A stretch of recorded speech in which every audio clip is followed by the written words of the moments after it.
petit sujet aujourd'hui sur l'apprentissage du chinois avec l'intelligence artificielle. Tout le monde parle en ce moment de l'intelligence artificielle. Depuis fin novembre, on a notamment ChatGPT qui a révolutionné un petit peu la chose.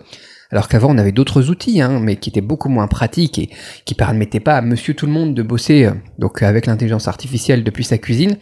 Maintenant, ça a changé. Comment est-ce qu'on peut utiliser ça, ce truc qui est d'ailleurs gratuit aussi par rapport à GPT-3, pour mieux apprendre le chinois? Eh bien, je vous ai préparé un petit sujet là-dessus avec beaucoup d'informations et beaucoup de petits conseils pour vous utiliser ça.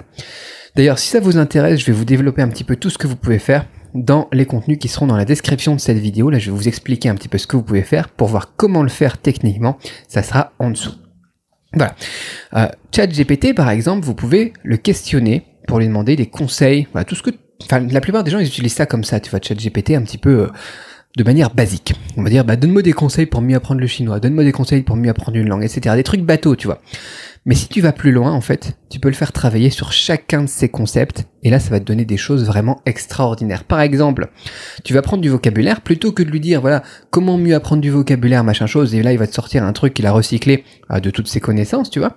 Tu peux lui dire, donne-moi les mots les plus fréquents en chinois, et rajoute-moi le pinyin et la traduction. Et là, vous avez déjà quelque chose d'intéressant, mais pas suffisamment encore. Vous pouvez aussi lui dire, donne-moi une liste de mots dans un champ lexical précis. Par exemple, vous avez actuellement une leçon dans votre cours, je sais pas moi, dans la méthode Cramp par exemple, sur comment se déplacer en Chine, les taxis, les choses comme ça. Donne-moi une leçon sur le champ lexical des transports en commun en Chine, par exemple. Tu vois ? Ou bien alors sur se déplacer en taxi en Chine, avec le pinyin, avec la traduction. Et là, on commence à avoir quelque chose d'intéressant parce que ça vient assister votre apprentissage. C'est pas quelque chose de bateau et global. Qu'est-ce que vous pouvez faire encore ? Vous pouvez lui dire de rédiger un texte dans une thématique. Par exemple, vous voulez vraiment bosser cette leçon sur les transports en commun, et tu dis, rédige-moi un texte pour débutants avec le vocabulaire du HSK1, vous pouvez même lui fournir la liste avec ce vocabulaire-là uniquement sur, par exemple, se déplacer dans les transports en commun en Chine. Et là, il va vous sortir un truc. Et là, c'est adapté à votre niveau, et c'est adapté à vos connaissances et à ce que vous êtes en train d'apprendre, et c'est juste fantastique. Vous pouvez lui dire aussi, je prévois d'aller en Chine, et j'ai besoin de pratiquer. On va dire que toi, tu es un vendeur de rue de nouilles au bœuf, par exemple, et moi je suis le touriste qui arrive, je vais te poser des questions en chinois, tu me réponds en chinois. Quand je te pose une question, tu me réponds, et en dessous de ta réponse, tu mets le pinyin et tu mets la traduction en français. Et là, vous pouvez taper la discute avec l'intelligence artificielle, il va vraiment jouer le rôle du vendeur. Et c'est hallucinant, je vous mets les exemples dans la description, parce que là, on commence à avoir quelque chose d'intéressant. Vous n'avez pas besoin, vous avez moins besoin en tout cas d'aller trouver un chinois et de vous caler des horaires ou bien d'aller sur Italki, etc. pour pratiquer la langue. Vous voulez pratiquer avec l'ordinateur, avec l'intelligence artificielle. Et ensuite, vous notez les mots de vocabulaire que vous connaissiez pas, etc. qui sont dans cette situation. Comme si vous parliez à une vraie personne. Enfin, en tout cas, moi, ce que j'ai eu comme résultat, je vous les mets en dessous, mais c'est juste extraordinaire. Pareil, pour l'apprentissage actif, la mémorisation active, le active recall, comme on dit en anglais. Souvent, on utilise Anki, mais c'est mieux d'illustrer à chaque fois votre vocabulaire avec des exemples. Et donc vous apprenez un nouveau mot, vous prenez les phrases exemples du cours, etc. Vous pouvez aussi lui dire, si par exemple vous avez du mal à mémoriser un mot, pour chaque mot que vous avez du mal à mémoriser, donne-moi 3 phrases d'exemple pour ce mot-là en chinois, mais moi aussi le pinyin et la traduction avec, et il va vous sortir les 3 phrases, et vous prenez, ou vous leur demandez 6 ou 10, et vous prenez celle que vous préférez, tu vois. Et là, vous allez pouvoir mémoriser de manière beaucoup plus facile, beaucoup plus active.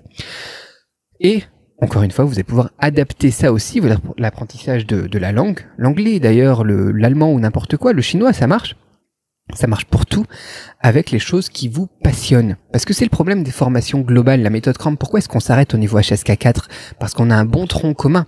Parce que après, on va aller attaquer la macroéconomie, la démographie, des choses comme ça. On a les bases, tu vois, pour parler de manière courante dans toutes les situations de la vie de tous les jours en Chine. Mais après, qu'est-ce qu'on fait ? Après, il faut aller se spécialiser, il faut aller travailler sur des choses qui nous passionnent pour mieux travailler, mieux apprendre. Et si vous travaillez avec l'intelligence artificielle, vous pouvez lui dire, tiens, je veux apprendre ce nouveau vocabulaire, je veux bosser un petit peu plus, etc. Parle-moi de ça. Ou toi, t'es un prof qui est passionné par cette thématique qui me passionne aussi, et tu m'enseignes le chinois, tu vois.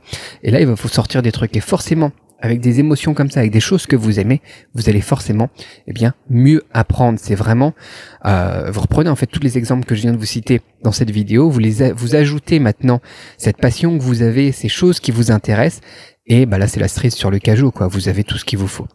Donc, il y a encore quelques limitations à l'intelligence artificielle. Parfois, il me donne des pinines qui sont pas correctes, plutôt rarement, mais on va dire dans 5% des cas. Et l'outil, il pense en anglais pour l'instant. Ses connaissances, sa base de connaissances sont en anglais. Du coup, voilà, il y a parfois une manière de penser justement qui est très anglophone, mais c'est quand même énorme pour se lancer. C'est un gros boost en plus de votre prof, en plus de votre méthode. C'est comme un assistant supplémentaire rien que pour vous, sauf que il est disponible 24 heures sur 24 et qu'en plus, il est gratuit. Donc utilisez vraiment ça. Et dites-moi si vous aussi, en plus des exemples que je vous mets en dessous, vous utilisez ça aussi. Et si vous utilisez ça, qu'est-ce que vous lui demandez de faire ? Parce que c'est juste quand même une grosse révolution. C'est la plus grosse révolution, je pense, qui s'est passée en 2022. Et ça va avoir un gros impact sur les années et les décennies à venir. Faut vraiment pas mettre ça de côté, notamment pour les personnes qui sont intéressées par le business ou par l'apprentissage des langues ou par un petit peu tout dans la vie en fait.